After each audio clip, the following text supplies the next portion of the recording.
Hey everyone, welcome back for another deep dive.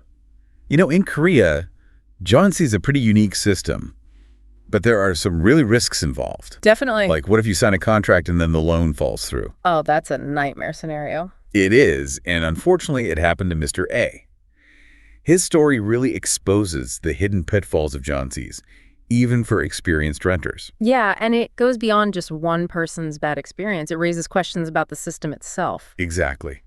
We're looking at this news report titled Kebank jeonse Loan Rejection Controversy, Customer Damage Claims. It really makes you think about transparency and accountability with these loans. For sure.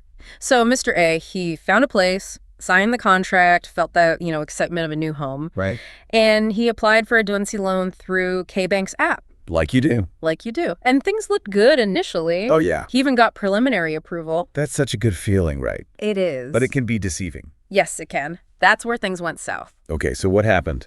Kbank kept asking for more documents. Oh, no. And, Mr. A, he provided everything they asked for. He's trying to do everything right. He is.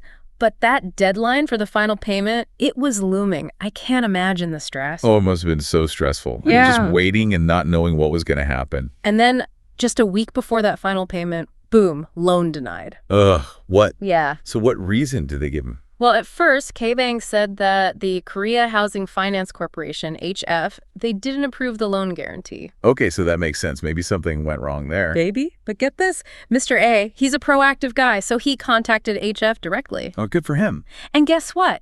They never even got a guarantee application from Kbank. Whoa, wait a minute. Something's not adding up here. Right, so it makes you wonder, was this intentional? Or was it some kind of system error? It really makes you question Kbank's transparency and accountability. Totally. So did they have any explanation for that? Well, when they were confronted with this, they changed their story. Of course they did. They said their system couldn't verify his employment. That's why they denied him. Seriously? Yeah, and they even told him to try other banks. Oh, come on. If that was the issue, why didn't they just say that up front? Exactly. It just goes to show you how inconsistent their communication was. It's frustrating and confusing for the customer. And it has real consequences, right? Absolutely. This isn't just a minor inconvenience. It impacts people's lives. So what did Mr. A do? Well, he didn't just take it lying down. He filed a complaint with the Financial Supervisory Service. Wow. So basically like Korea's financial watchdog. Yep, that's a pretty big deal. It shows how frustrated he was. I bet Kbank wasn't too happy about that. They weren't.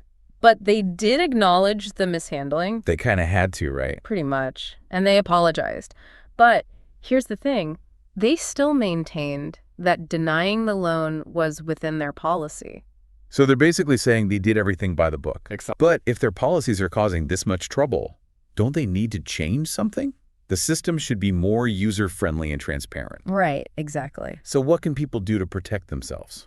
Mr. A's experience is a lesson for all of us. We need to be proactive. Like what? Give me some tips. Ask questions, don't be afraid to double-check information, and know your rights. All good advice. And the article we're looking at suggests putting a clause in your jeonse contract that lets you back out if the loan doesn't work out. Oh, that's a good idea. It is. I'm going to remember that one. Yeah, you should. What else? Any other tips? Well, researching different banks is always good. Oh, yeah, of course. Comparing loan terms and starting the application process early. The early bird gets the jeonse loan. That's right. So as we wrap up this deep dive, it makes me wonder, how can we use technology to make this process smoother and more transparent? That's a good question. Like, imagine a system where you can track your application in real time and you get clear explanations at every stage. And direct communication with the banks and the guarantors. Yes. That would be amazing. Yeah. So much less stressful. Definitely. What do you think? Have you had any similar experiences with jeonse loans?